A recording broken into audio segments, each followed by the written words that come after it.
వాళ్ళ యొక్క సమస్యలను తెలియజేయడానికి ముఖ్యంగా మంత్రులు ప్రజలకు అందుబాటులో ఉండాలి. ఇది సచివాలయ విధి విధానాలు. కానీ 10 సంవత్సరాలు మంత్రులు కానీ ముఖ్యమంత్రి కానీ ఆనాటి ప్రజాప్రతినిధులు ఎవరు కూడా ప్రజలకు అందుబాటులో లేకపోవడం, ప్రజలకు సచివాలయంలోకి ప్రవేశమే నిషేధం జరిగింది. అదేవిధంగా తెలంగాణ తల్లి విగ్రహం 10 సంవత్సరాలు వాళ్ళు ఏర్పాటు చేయలేదు. దాదాపుగా 22.5 లక్షల కోట్ల రూపాయల ఈ 10 సంవత్సరాల ప్రభుత్వం ఆనాటి ప్రభుత్వం ఖర్చు పెడితే తెలంగాణ తల్లి విగ్రహానికి అయ్యే 1 కోటి రూపాయలు అవుతుండొచ్చు మహా అంటే. అయినా వాళ్ళకు మనసు రాలేదు, తెలంగాణ తల్లి విగ్రహం పెట్టలేదు.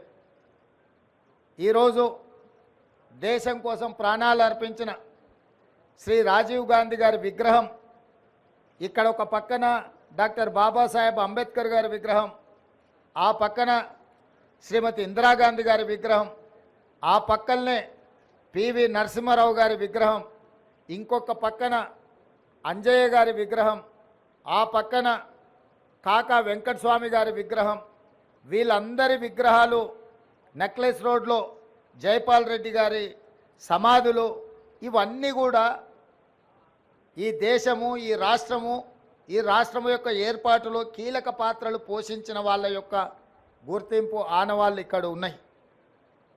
మరి ప్రధానంగా ఇందరి ఉన్న దేశం కోసం ప్రాణాలు అర్పించిన రాజీవ్ గాంధీ గారు లేకపోవడం ఒక లోటుగా భావించినము.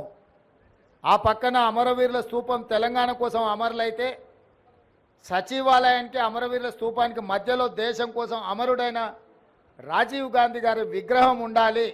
ఎందుకంటే మాజీ ప్రధానమంత్రి ఇందిరాగాంధీ గారి విగ్రహం, పివి నరసింహారావు గారి విగ్రహం, వారితో పాటు రాజీవ్ గాంధీ గారి విగ్రహం ఉండాలని మేధావుల సూచన మేరకు ముందలో ఉన్న పార్కు కొంతమంది వ్యక్తులు వాళ్ళ కోసం ఆ స్థలాన్ని పక్కన పెట్టి వాళ్ళకు కావాల్సినప్పుడు విగ్రహం పెట్టుకోవాలని ఆలోచన చేస్తే దేశం కోసం ప్రాణాలు ఇచ్చిన రాజీవ్ గాంధీ గారి విగ్రహాన్ని మేము అక్కడ పెట్టడం జరిగింది.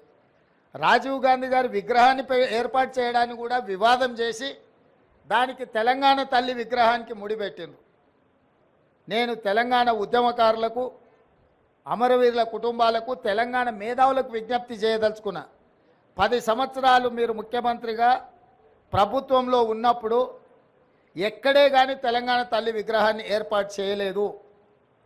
అందుకే ఈరోజు కాదు, జూన్ 2 నాడే నేను చెప్పిన సచివాలయం లోపల తెలంగాణ ప్రజలకు పరిపాలన గుండెకాయ అయిన సచివాలయంలో తెలంగాణ తల్లి విగ్రహ ప్రతిష్టను ఏర్పాటు చేస్తామని జూన్ 2 నాడు నేను అధికారికంగా ప్రకటించిన.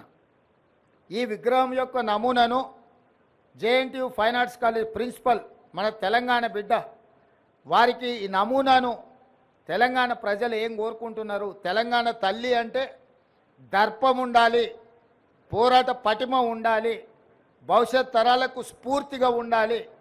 నిజంగా మన కన్న తల్లిని చూస్తే మనకెంత సంతోషాన్ని, ఎంత ఆత్మవిశ్వాసాన్ని పెంపొందిస్తుందో ఆ తెలంగాణ తల్లి కూడా ఆ విధంగా తెలంగాణ ప్రజలకు దగ్గరగా ఉండాలి. కొద్దిమంది దొరలకు గడీలలో ఉండే వాళ్ళ యొక్క ఆనవాళ్లతో తెలంగాణ తల్లి ఉండకూడదని ఒక నిర్దిష్టమైన అభిప్రాయంతో JNTU fine arts college principal గారికి మేము విజ్ఞప్తి చేయడం జరిగింది. అందుకే ఈరోజు అక్కడో ఇక్కడో ఎక్కడో కాకుండా తెలంగాణ ప్రజల గుండెకాయ అయిన సచివాలయంలో తెలంగాణ తల్లి యొక్క విగ్రహాన్ని పెట్టాలి అని ఈ ప్రజాప్రభుత్వం నిర్ణయం తీసుకొని ఈరోజు శంకుస్థాపన కార్యక్రమాన్ని మనం ప్రారంభించుకున్నాము.